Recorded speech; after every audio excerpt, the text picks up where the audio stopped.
Hello again, everyone. This is Noah and John. We are from UrbanDigs. We are talking Manhattan, and we're back, Johnny. We're We're back. back. We're back.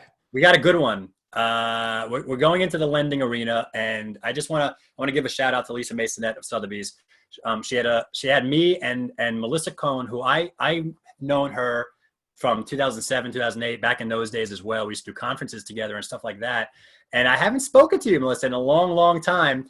And that was the first time we got back together in a while on the same interview. And I forgot how amazing you are. So I just wanted to basically piggyback off Lisa's interview and convey your message to my audience, which is very similar but different than Lisa's.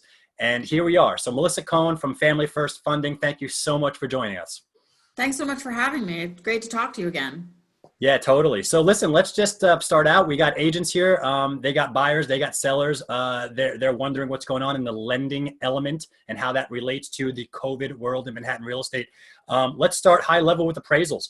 What's going on? Everyone's talking about price action. We're waiting for those deals to come through. What's happening with appraisals, and when do you expect these deals to start hitting?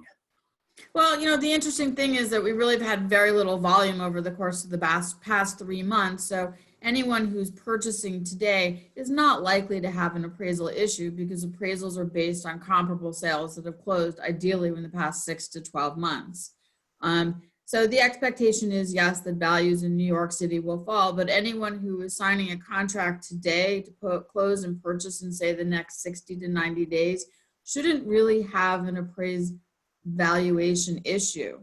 The big question has been, especially with the pandemic, well, what about getting an appraiser into that property? There have been many buildings that have not allowed appraisers or anyone into the buildings for a period of time, but as New York City is starting to open up again, the expectation is that appraisers will be able to get back into the apartments and be able to do a full interior inspection.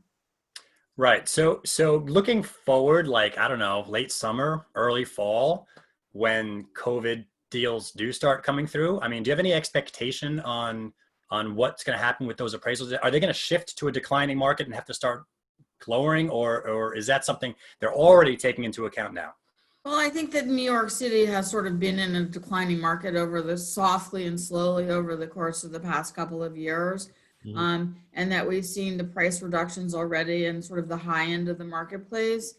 People who are looking to purchase their first apartments, one bedrooms, smaller apartments, say under $1 million, I think that's where we're going to see the greatest demand. And I think that's where we will see the least amount of depression in terms of prices. But anything over, call it $1.5 million and above, yeah, I think we will certainly see that prices are going to fall as many people are starting to flee the city, at least for this moment in time. And we've got more sellers than buyers. And this is probably especially so in the new development space. Right. And what about refi appraisals? Well, people always think their properties are worth more than they really are. So refi appraisals have always been an issue. Right. But, they're experiencing the same thing. We haven't seen closed sales at the lower price point. So for the moment, we're okay. In 3 to 6 months, it's going to be an issue. We'll be in a different market. Right. So for now, we're in COVID. And because we're in COVID, the government's doing extraordinary things, including intervening in the mortgage markets and I guess the whole forbearance thing for both commercial and retail and residential. Focusing on residential forbearance levels, how does that affect lenders and their willingness and their standards for lending? The forbearance is a big issue. It's very important to note that almost 10% of this country is in forbearance on their mortgages. And that affects not only people's ability to get mortgages, but it will also affect rates, which we can talk about in a moment. But if you have a buyer who is in forbearance, they will have a hard time getting a new mortgage unless they take themselves out of forbearance and make themselves current. If you have someone who's looking to refinance, the basic rule, if you are in forbearance today, is that if you can get yourself caught up and make yourself current on all your mortgage payments and show that you've made at least 3 current mortgage payments, then you're good to go with a new mortgage. I can say for buyers in the New York City marketplace that I have seen people who have put themselves into forbearance who didn't really need to be in forbearance. And that those people, when they come to look for a new mortgage for a new property, banks are going to say, why did you go into forbearance if you've still been making your salary, you've still been earning your income? So you really need to be aware of what your buyer's situation is with regards to, are they in forbearance or not? The good news is that forbearance will go away shortly. I believe that in New York, the ability to go into forbearance only goes through next month. And we will then come to the tail end of it where everyone will be forced to catch up. And hopefully we'll put forbearance behind us. Forbearance also, as it relates to interest rates, remember, if people aren't making their mortgage payments, then servicers don't have money to pay their bondholders. And this is especially impacted people who are looking to take a mortgage that's a jumbo mortgage. The conforming loan amounts under the 510,000, those rates are still great. You can get a 30-year fixed at 2 7/8 with no points. In the jumbo world, mortgages used to be tied to the 10-year treasury. And then when the pandemic hit, there was a dislocation from the 10-year treasury because of this issue with forbearance and with bondholders not being able to get money to make their payments. So mortgage rates, and especially in the jumbo space, are actually higher than they should be, probably anywhere up to 0.5% higher. So once we come to the end of forbearance and we come to the end of a point where banks can begin to foreclose again and where people can evict tenants who are not paying, then we'll see mortgage rates settle back down. Gotcha. Could I just shift the topic? I'm just curious if, when you look at the sort of the self-employed, the foreign investor sector, the second homes, what's the lending capacity for these guys look like? And what are the standards right now compared to where they were a year ago?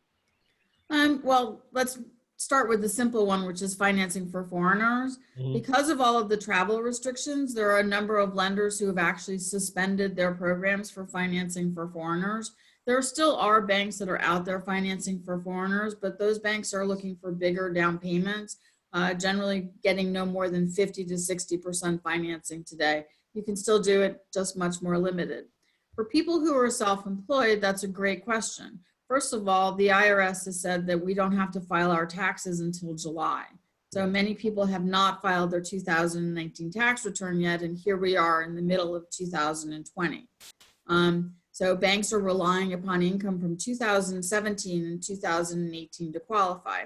That can be a double-edged sword, and banks haven't really changed their underwriting guidelines for self-employed other than to say that even if you qualify based on your most recent tax return, you need to show that you're still earning income. So banks are asking for self-employed people to provide profit and loss statements and copies of bank statements for the past couple of months showing that they're still depositing money and still earning enough income to qualify. Now, obviously, we have a lot of self-employed people in industries that have been shut down because of the pandemic.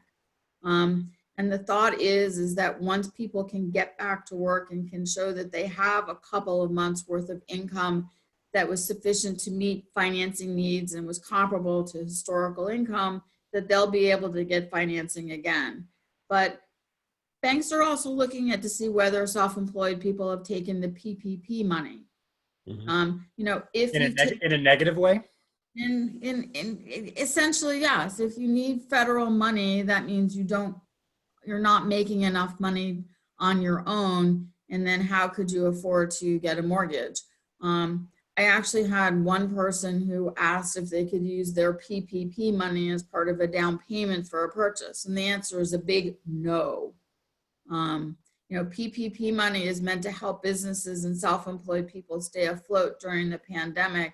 It's not meant to be an aid in helping someone get a mortgage.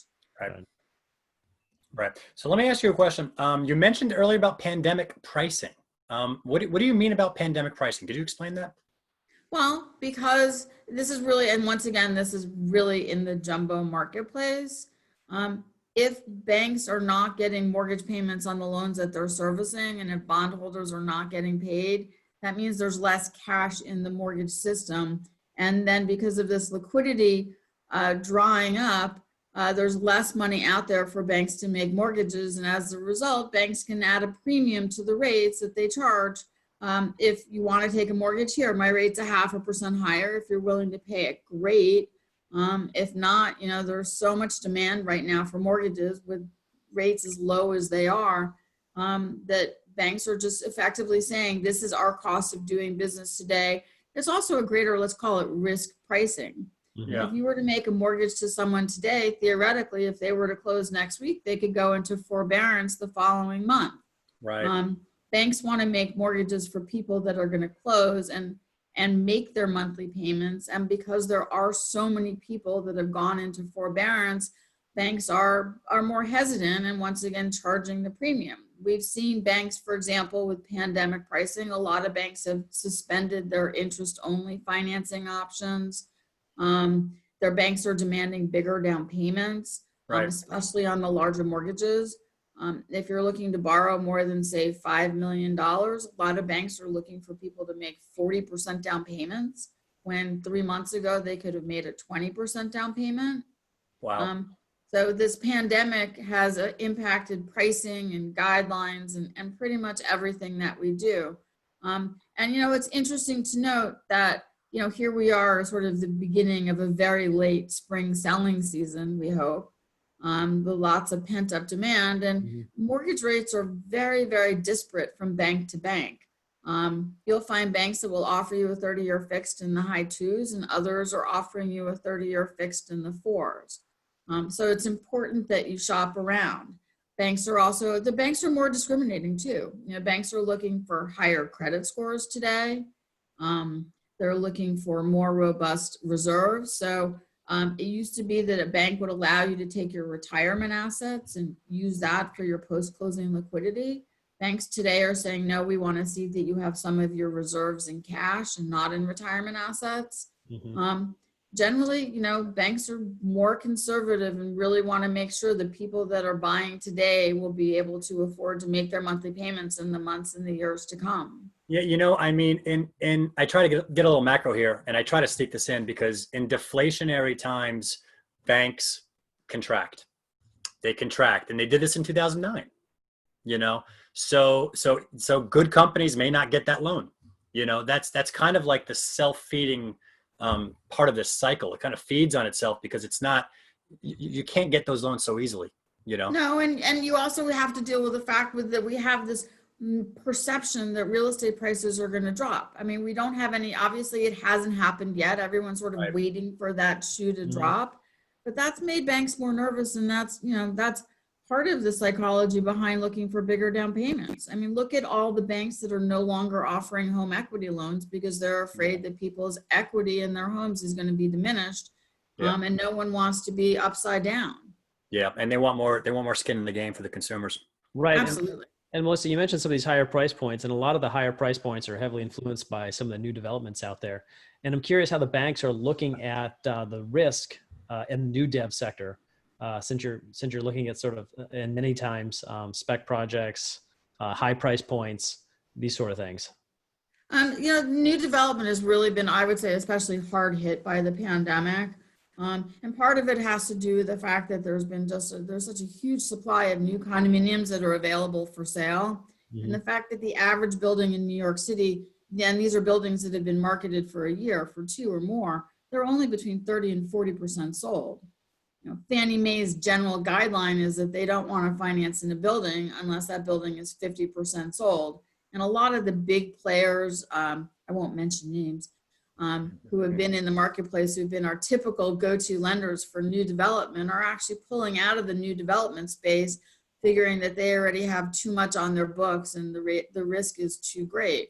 For me, it's a great opportunity because there are a number of portfolio lenders, regional savings and loans, non-bank mortgage banks that are happy to step into the space. I find that the most interesting conversation I have on a daily basis as I represent a number of condominiums in the city is that you're not necessarily going to get that best rate if you're purchasing in a new development project. And people are going to need to adjust expectations, especially for their buyers, that if you're going to buy in a building and that building is 30% sold, you're not going to get that 2 7/8% 30-year fix that's available for a bank for a building that's 50% sold.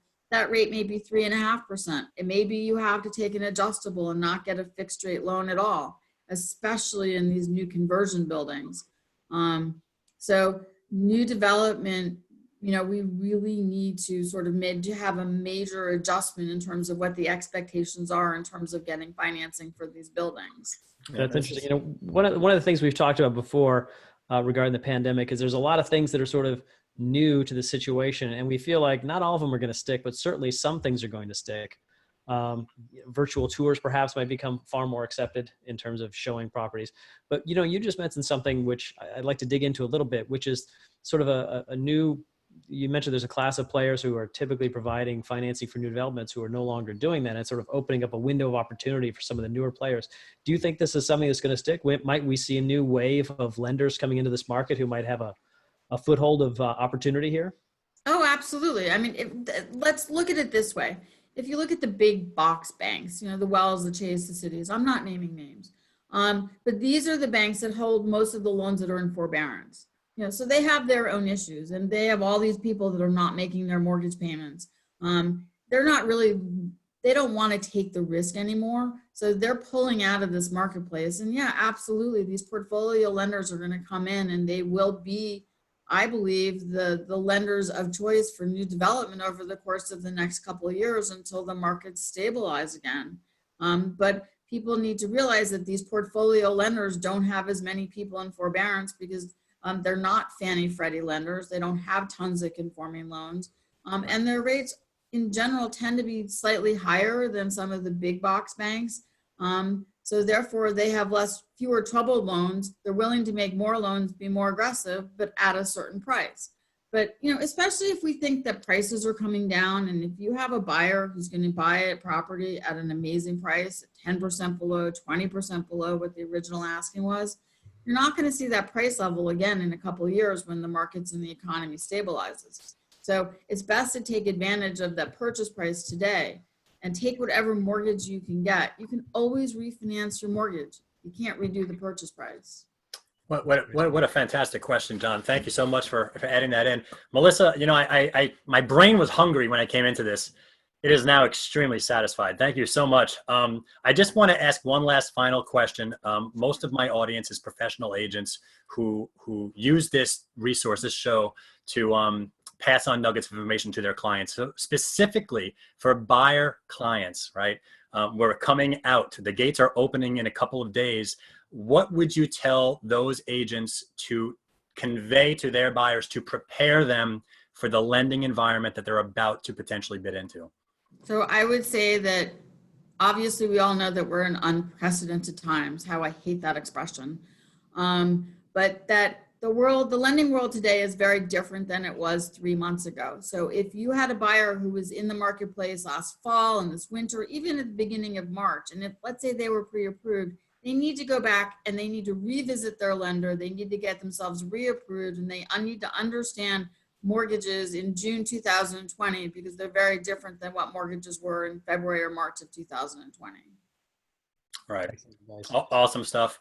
Melissa Cohn, thank you so much from Family First Funding. I truly appreciate you taking the time out to pass some of this wisdom on to our listeners. Thank you so much. Thanks for having me. Thanks, John. Yeah. Thanks, Noah. Thank you. Anytime. This is Noah and John. We are from UrbanDigs. We're talking Manhattan, and we'll catch you next time. Bye-bye.